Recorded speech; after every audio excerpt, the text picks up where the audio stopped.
প্রিয় শিক্ষার্থীরা, তোমাদেরকে অনেক অনেক শুভেচ্ছা। আমি মোস্তাফিজুর রহমান, প্রভাষক, বাংলা, সরকারি ইকবাল মেমোরিয়াল কলেজ। আমি আজকে তোমাদের একাদশ ও দ্বাদশ শ্রেণীর বাংলা কবিতা থেকে এই পৃথিবীতে এক স্থান আছে জীবনানন্দ দাশের এই কবিতা থেকে আলোচনা করব।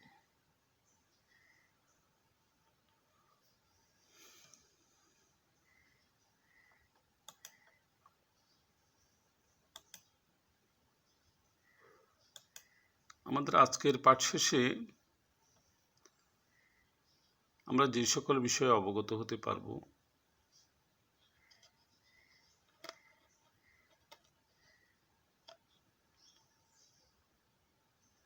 কবির পরিচয় বলতে পারবে,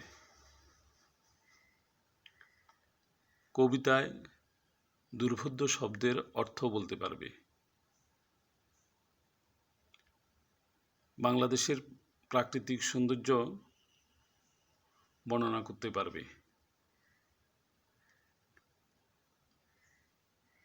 কবিতাটি বিশ্লেষণ করতে পারবে।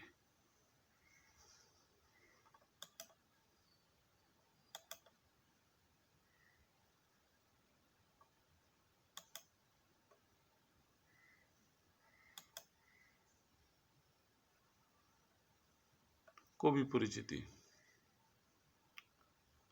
জীবনানন্দ দাশের জন্ম 1899 সালে।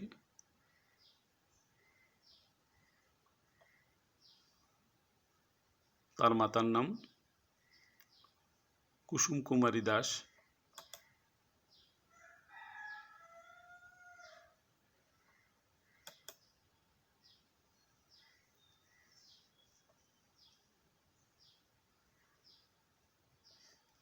বনলতা সেন, ঝরা পলক, রূপসী বাংলা ইত্যাদি তার শ্রেষ্ঠ গ্রন্থ। তার মৃত্যু 1954 সালে।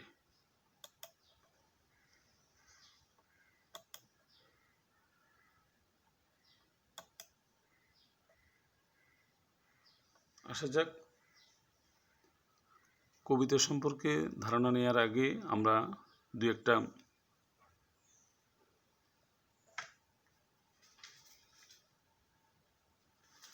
শব্দার্থ সম্পর্কে জানি।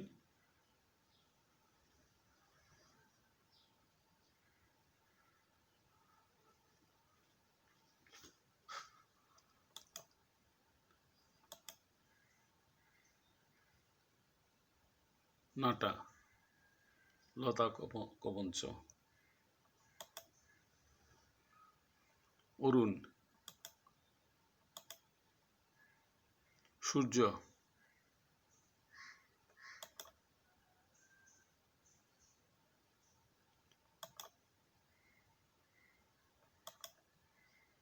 সুদর্শন, এক ধরনের পোকা। বিশালাক্ষী,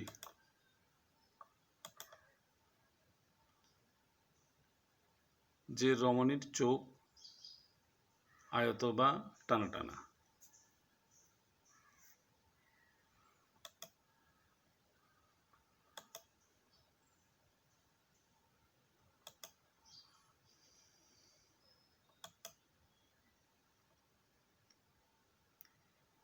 এই পৃথিবীতে এক স্থান আছে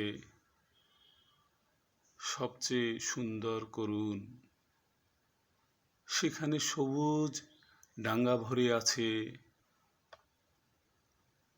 মধুকুপি ঘাসে অবিরল।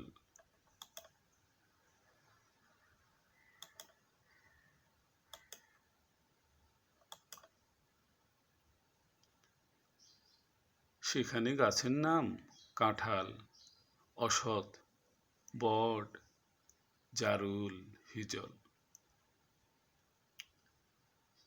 সেখানে ভোরের মেঘে নাটার রঙের মতো জাগিছে অরুণ।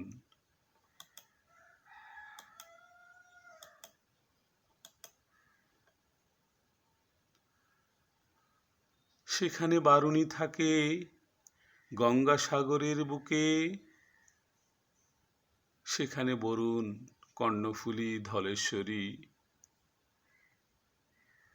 পদ্মা জলাঙ্গিরে দেই অবিরল জল।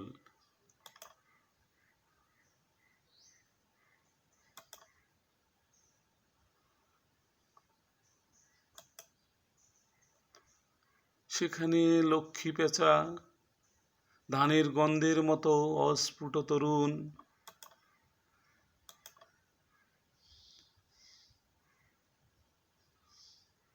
সেখানে শঙ্খচিল পানের বনের মতো হাওয়ায় চঞ্চল।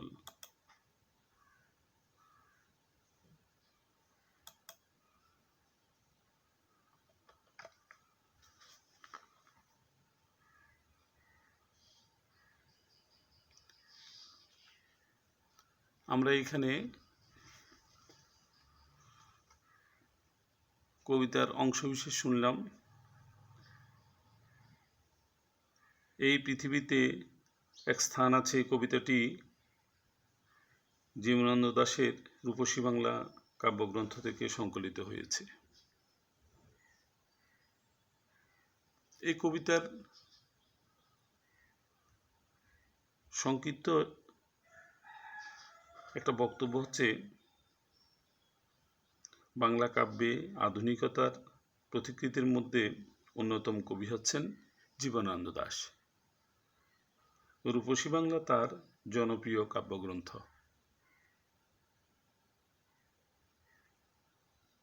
এই পৃথিবীতে এক স্থান আছে কবিতাটি কবির রূপসী বাংলা কাব্যগ্রন্থের অন্তর্গত।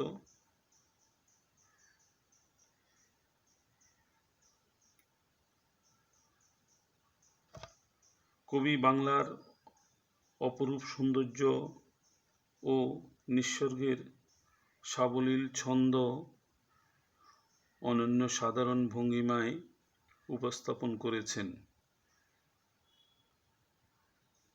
এই কবিতায় বাংলাদেশের আনন্দ সুন্দর প্রকৃতির প্রতি কবির গভীর অনুরাগ প্রকাশিত হয়েছে। বাংলার প্রকৃতির রূপবৈচিত্র্যকে কবি পৃথিবীর সবচেয়ে সুন্দর ও করুণ বলে অভিহিত করেছেন। এখানে কাঁঠাল, অশ্বত্থ, বট, জারুল, হিজল গাছের স্নিগ্ধ হাওয়া ছায়াময় পরিবেশ তৈরি করেছে। সাগরের অবারিত জলরাশি, কর্ণফুলী, ধলেশ্বরী, পদ্মার স্রোতধারা বাংলার ঐশ্বর্য বহুগুণে বাড়িয়েছে। যেখানে গাংচিল পানের বনের মতো হাওয়ায় ডানা মেলে,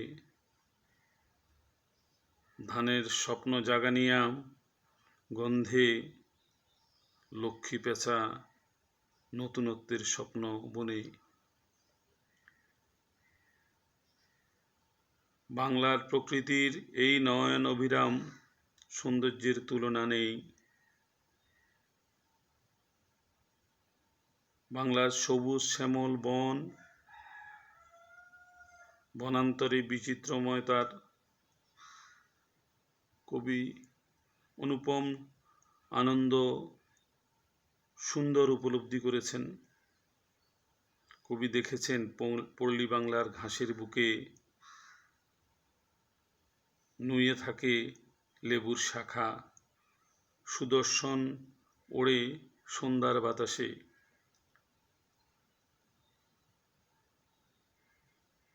এই কবির এই কাল্পনিক রূপসী প্রিয়তা শরীরে যেন লেগে থাকে হলুদ শাড়ি, তাকে আর খুঁজে পাওয়া যায় না এই পৃথিবীতে। যাকে বিশালাক্ষী দেবী বর দিয়েছিলেন। সর্বোপরি এই কবিতায় বাংলার প্রকৃতিকে অপরূপ রূপমণ্ডিত করেছেন কবির মমতামাখা আবেগ শৈল্পিক মহিমায় প্রকাশিত হয়েছে।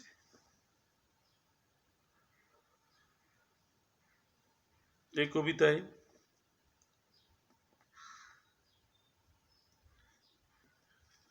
কবি বাংলার সৌন্দর্যের আনন্দ সৌন্দর্যে বর্ণনা করেছেন।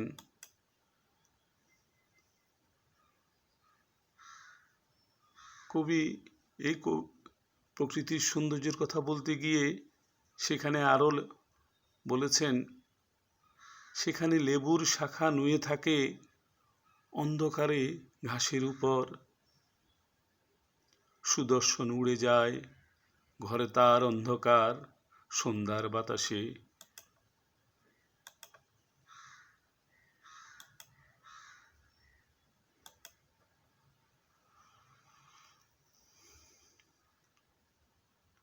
কবিতার আলোকে বাংলাদেশের প্রাকৃতিক সৌন্দর্য বিশ্লেষণ করো। এটা সবাই আলাদা আলাদা করে ধারণা নেওয়ার চেষ্টা করবা।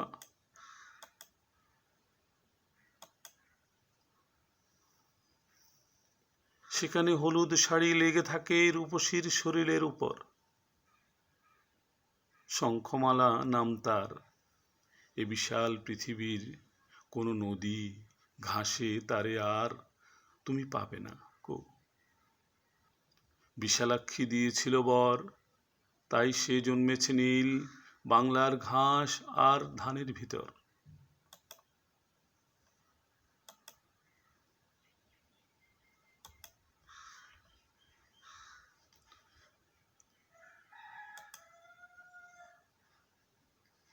বাংলাদেশের মতো এত সুন্দর দেশ, প্রাকৃতিক সৌন্দর্যের এমন লীলাভূমি পৃথিবীর আর কোথাও নেই।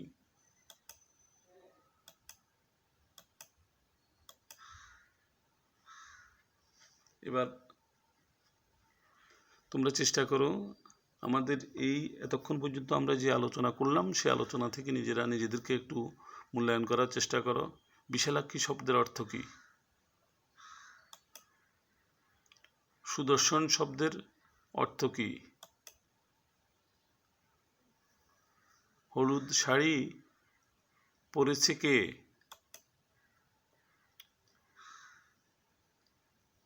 সেখানে শঙ্খচিলকে কিসের মতো হাওয়ায় চঞ্চল বলা হয়েছে?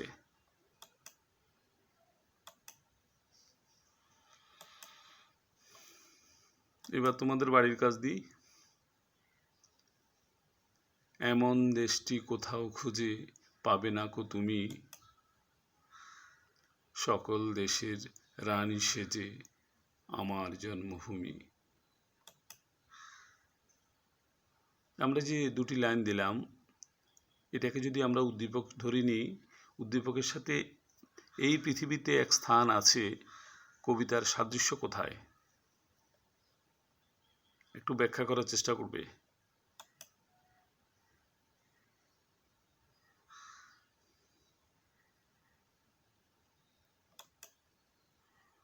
আমরা এতক্ষণ যে আলোচনা করেছি সেটা রূপসী বাংলা জীবনানন্দ দাশের কাব্যগ্রন্থ থেকেই তোমরা রেফারেন্স হিসাবে পেতে পারো।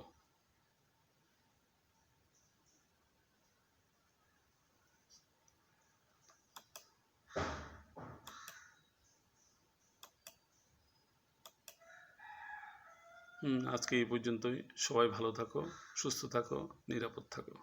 সবাইকে অসংখ্য ধন্যবাদ।